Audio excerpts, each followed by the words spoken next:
And there's one really specific thing that we tend to just believe that nobody seems to question or wonder exactly where it came from is this whole there's 3,500 calories in a pound of fat formula, and if you reduce your calories by 500 and do it for 7 days in a row, then you're automatically going to lose 30 or a pound of fat.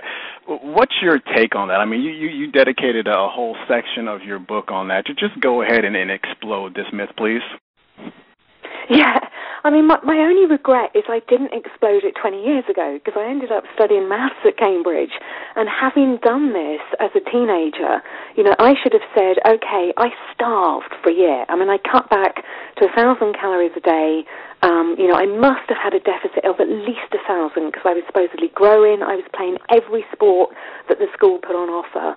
I must have been losing at least 2 pounds a week, but I didn't. I lost, what did I say, 30 pounds over a year. I should have lost 104 minimum. You should have disappeared. Exactly. And I should disappear now. I should be able to cut back by 1,000 calories a day. I eat so much that would be really easy. I should be able to do that over the next year, and I'll be 6 pounds in a year's time. I mean, it is that nuts. And it also says you will lose that in fat. It's saying nothing about lean tissue and water.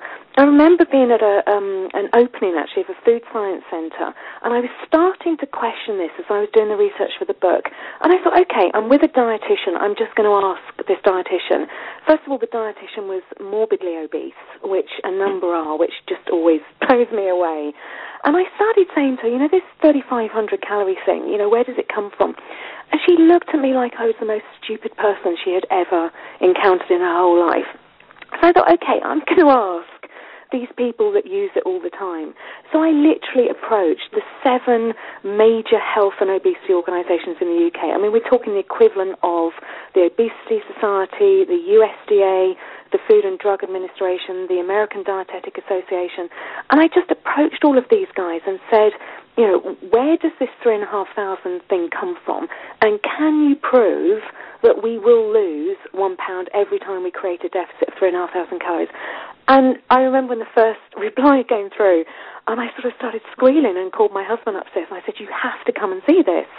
I can't believe the stuff that's coming back. So, the British Dietetic Association comes back first saying, unfortunately, we do not hold information on the topic that you have requested.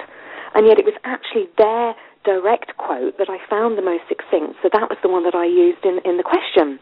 So then I write to the National Health Service. I don't think you have an equivalent in the US because, you've got the Obama bill, but we've had a National Health Service since 1948. And they said, unfortunately, our team do not hold this information and are unable to assist with your inquiry. We suggest you contact the Department of Health. Then I contacted the National Obesity Forum. They said, we recommend that you contact the Association for the Study of Obesity. So I said, but hang on, guys, on your own website, dear National Obesity Forum, you have that formula quoted, and you say, 1 fewer 50-calorie plain biscuit a day, and you will lose 5 pounds by the end of the year. An extra biscuit, and you could gain that in a year. You are quoting the formula, and you have no idea where it comes from. And they didn't reply again. So the Association for the Study of Obesity sent through, get this, this is so funny, one study from the National Institute of Clinical Excellence, which is our evidence-based body in the UK, one study involving 12 people where they'd been put on a deficit of 600 calories a day and they lost an average of 11 pounds over the year. Now, do the little 3,500 formula, they should have lost 62.5 pounds of fat alone. Every single one of them, no difference in results. That's what happens with a mathematical formula. And the range in results, some poor person, I don't know if they didn't turn up, but they lost less than £1, and somebody lost 17 pounds. So the highest weight loss was 45 pounds lower in fat in weight than it should have been in fat alone. And we've got 1.1 billion overweight people, and we can't prove the formula using 12 of them. And, the icing on the cake was the Department of Health when they wrote back to me saying the department is unaware of the rationale behind the weight loss formula you refer to. And I'm like, hang on, this is the United Kingdom Department of Health, headed up by the United Kingdom Health Minister, and they're unaware of the rationale behind the formula that actually it's not me that refers to, that they refer to. And, the other two examples are in the book. Nobody could prove it. Nobody could say from whence it came. I traced it back by pure chance to a document in 1918 written by a woman called Lulu Hunt Peters in Los Angeles in a book called Diet and Health, but I don't know if she originated it. I know I can see the same principle being asserted in a book as early as 1918, and I know what Atwater and Rubner were doing around, the turn of the century, but I don't know where this originated. Now that's this whole sort of, the whole formula in its entirety.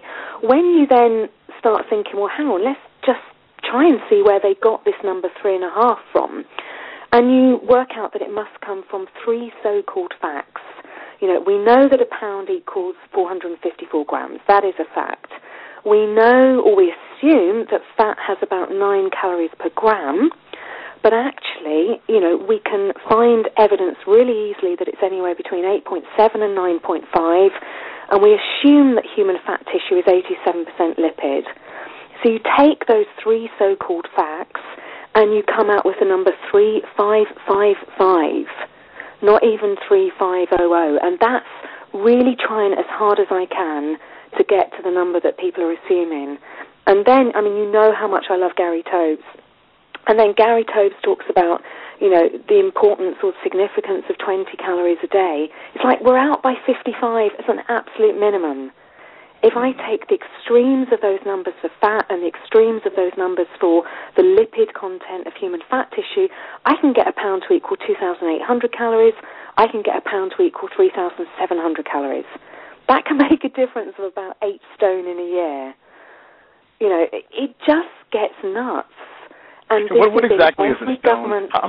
I'm sorry, how does a stone sorry, yeah. Stone is a UK term. Stone is 14 pounds. Wow, so 8 stones, that's a lot of pounds. Yeah, that 8 stones my weight. So it can make the difference. And, if we're at the lower end of that, if 1 pound is really 2,800 calories, then, we could be gaining about 80 pounds.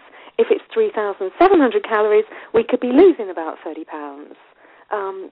It's that daft, and we rely on this as if it's gospel.